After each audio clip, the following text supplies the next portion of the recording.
शहद की मक्खी की कहानी बड़ी ही दिलचस्प, फिक्र अंगेज और हैरत खेज है। शहद के एक आम छत्ते में कमोबेश 60,000 मक्खियाँ होती हैं, जिनमें से फ़कत एक मुकम्मल मादा या जनाना खसूसियात की हामिल होती है। यानी सिर्फ एक मक्खी पूरी मादा होती है, उसको मलका या रानी कहा जाता है।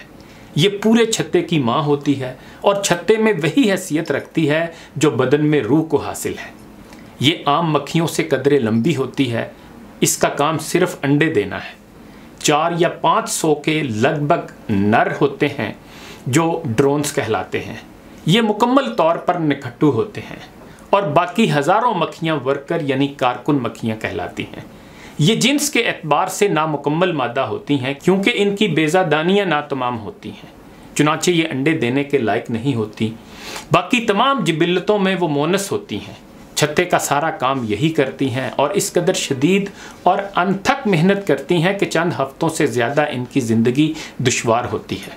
ये कम से कम खाती हैं और बग़ैर दम लिए बारियां बांट बांट कर छत्ते के इंतज़ामात में हमतन मसरूफ़ रहती हैं। कुछ मक्खियाँ रानी की दासियाँ होती हैं और जो हमा वक्त उसके नाज उठाने, उसको कंघी चोटी से दुरुस्त रखने और उसके फजलात को साफ़ करने में मसरूफ़ रहती हैं। कुछ वो हैं जो छत्ते में बेज़ा खाने बनाने में लगी रहती हैं ताकि रानी हर कदम पर नए खाने में अंडा दे सके और हर रोज़ हज़ारों की तादाद में अंडे दे, ताकि जूं जूं कारकुन उठते जाएं नए कारकुन उनकी जगह लेने को मुस्ताद हों और ज़िंदगी का तसलसल टूटने न पाए। चुनांचे हर छत्ते का हर कारकुन रानी पर अपनी जान छिड़कता है और क्यों ना हो, वो उनके मुस्तकबिल की वाहिद अलामत है। छत्ते के अंदर हजूम की वजह से बेहद गर्मी हो जाती है। कुछ कारकुन मक्खियाँ मिलजुल कर अपने परों को मुसलसल जुम्बश में रखती हैं ताकि हवा को गर्दिश देकर दर्जा हरारत को काबिल बर्दाश्त बनाया जा सके। वो इतनी तेज़ी से हवा को बाहर फेंकती हैं कि अगर एक जलती हुई शम्मा को सामने लाया जाए तो बुझ जाए। जब कोई मक्खी थक कर अपनी जगह छोड़ती है तो दूसरी झट उसकी जगह ले लेती है और एयर कंडीशनिंग के इस अमल को जारी रखती है। मौसम सरमा में हरारत बहम पहुँचाने के लिए भी इसी नौइयत का अमल इख्तियार किया जाता है। कुछ मक्खियाँ आयाओं के फ़राइज़ अंजाम देती हैं, यानी मलका के दिए हुए अंडों को ग़िज़ा के साथ खानों में बंद कर देती हैं हत्ता के बच्चे निकल आते हैं। फिर ये हफ्ता 1.5 हफ्ता उनको ग़िज़ा पहुँचाती हैं हत्ता कि वो ख़ुद छत्ते के बालिगो आकिल अफराद बन जाते हैं। ये अमर भी बड़ा दिलचस्प है कि हर अंडे में नर, मादा या कारकुन बनने की सलाहियत होती है।